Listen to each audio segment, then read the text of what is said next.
What's going on, Internet? Durlroz here, coming at you with another World of Warcraft video. Today we're going to be taking a look at the Spirit Kings, the fourth boss in the Mogu'shan Vaults. This encounter is a 4-phase fight, with each phase being one of the 4 mobs spread around the room. This fight will always start with Quang the Merciless, and then be random from there. For this encounter we use 1 tank, 2 healers, and 7 DPS, and there is an 8-minute hardened rage to this encounter.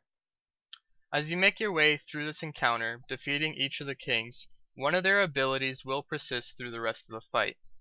I will go through these abilities as we talk about each of the kings, and I will go through the kings as they are shown in this video. Please remember that the order of the kings is random, so be sure to adapt to any changes.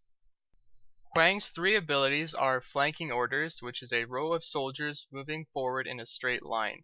This ability will inflict 500k damage to all players struck by it. Simply move away from it to avoid all damage. Massive Attack, dealing 800k damage to all players standing in front of him. And finally, Annihilation, which is a Kono ability inflicting 1.5 million damage to each player hit by it. Flanking Orders will persist through the rest of the fight once Quang is defeated. For this phase, we had ranged and healers stacked with the tank, and melee can be behind the boss depending on the number of ranged and melee in your raid. Be sure to move with your tank for Flanking Orders and Annihilation so that you are still soaking massive attacks.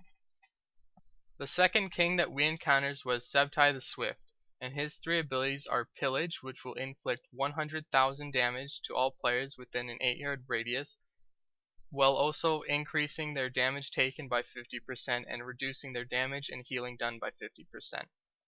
Volley, 3 consecutive Konos, each reduced in size and increased in damage with intervals of 100, 200, and 400,000 damage. His final ability is Rain of Arrows, which will deal 30k damage to all players within an 8-yard radius and pin them to the ground. Pinned players will be inflicted by an additional 30,000 damage every second. And Pillage will persist through the rest of the fight. For this phase, spread out to avoid having multiple players hit by Rain of Arrows, Volley, and Pillage, while still avoiding any other abilities that you might have gained through the entirety of the fight. And be sure to break players that have been pinned as soon as possible. The third king that we encountered in this fight was Xion of the Endless Shadows, and his 3 abilities are Undying Shadows, which will spawn an Undying Shadow on a random player, inflicting 30k damage to all players within 10 yards every second. Shadow Bolt, where Xion will cast a Shadow Bolt to inflict a player with 100,000 damage. This cast can be interrupted and should be interrupted. His final ability is Changing Shadows, which will inflict 100,000 damage to a random player and chain 2 other players standing within 8 yards. Undying Shadows will persist through the rest of the fight. For this phase, stay loosely spread to avoid the other abilities of the fight and to avoid the Undying Shadow AoE damage. Be sure to kill the shadows as quickly as possible. The fourth and final king we encountered was Mang the Demented. His 3 abilities are Maddening Shout, which will cause your raid to hate each other, inflicting 65k damage every 3 seconds. However, taking 40k damage from another player will break this effect. His second ability is Crazed and Cowardice. While crazed, Mang gains energy every half second, increasing his physical damage dealt equal to twice his current energy. Once he gains full energy, he switches to Cowardice.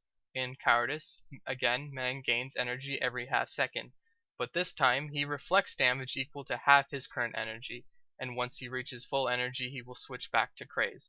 This will repeat through the phase. Mang's final ability is Crazy Thought. He casts an ability which will increase his energy by 10. This can be interrupted and should be. It is also a fairly quick cast, so be sure to be on your toes. Unlike us, if Mang is not the final king you will encounter, Maddening Shout will persist through the rest of the fight. For this phase, stay loosely spread to avoid the other abilities that you have gained through this fight, but then stack for Maddening Shout and lightly AoE. Be sure to not use any AoE abilities that put debuff on their targets. 2 prime examples for warriors would be Thunderclap and Shockwave. Be sure to interrupt Crazy Thought as much as possible and as often as possible. Overall, I found this fight to be fairly straightforward, but also quite fun.